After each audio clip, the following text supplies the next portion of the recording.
I will yield 4 minutes to the gentleman from Illinois, Chairman of the Subcommittee on Financial Institutions, who's done a great deal to help smaller banks in this bill. The gentleman from Illinois is recognized for 4 minutes. Mr. Chairman, in spite of the words of the other side of the aisle, I rise in strong support of H.R. 4173, the Wall Street Reform and Consumer Protection Act of 2009.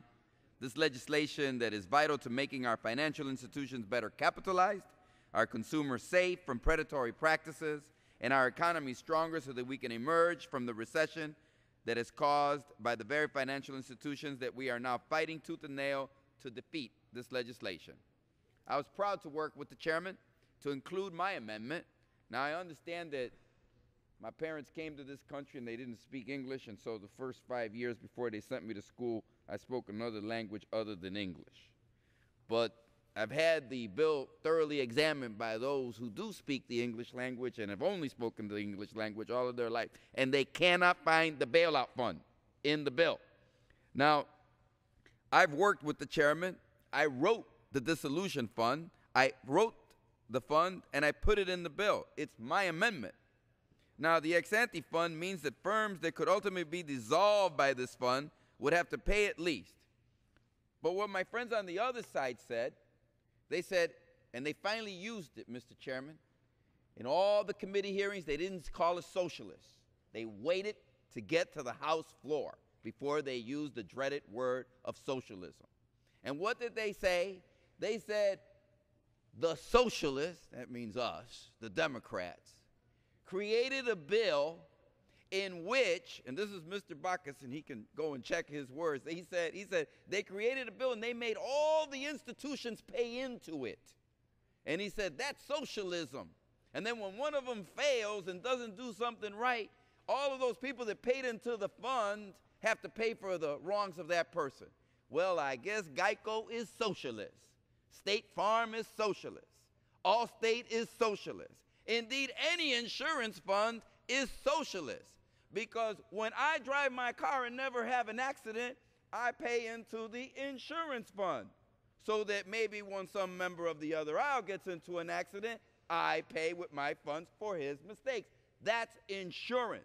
Now, what they won't tell you is that unlike everybody in this room who has to go and take out an insurance policy to drive a car, they want Wall Street and Goldman Sachs to be able to drive our economy into the ground without paying a cent of insurance in case they act recklessly.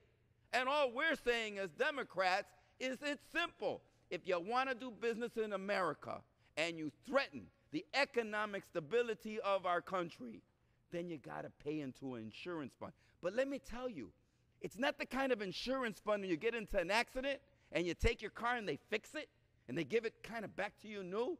No. In our insurance fund, you know what happens? We chop up your car into pieces and sell it. And then we pay back the fund with the pieces. That's our fund.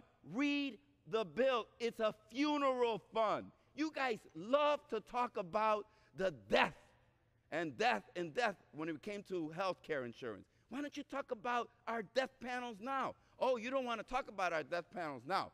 Because you don't want to know why? Because yesterday they had 100 lobbyists out here in Washington, D.C. meeting with them. 100. How many of those lobbyists you think met with the other side of the aisle and said, we're here to make sure that our small farm is protected against Goldman Sachs?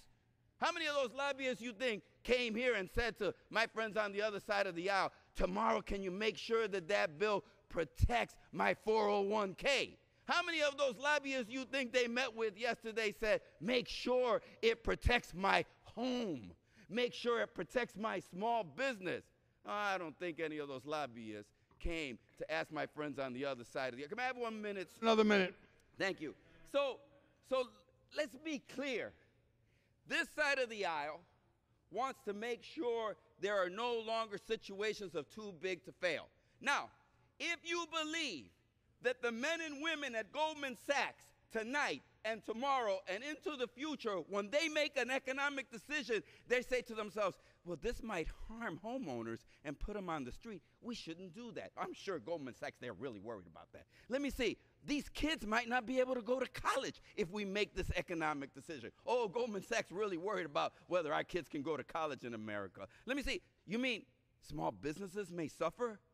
Banks may go under if we make those decisions? I'm sure the men and women at Goldman Sachs, they think every day about the poor American public and the risk they put us to. If you believe that, then you can follow my friends on the other side of the aisle and do nothing. But if you believe, as I do and many of us, that we should protect the American worker each and every day, make sure your kids go to jail, make sure there's a pension for him, make sure his home is there for him, then I say support this bill. Thank you very much.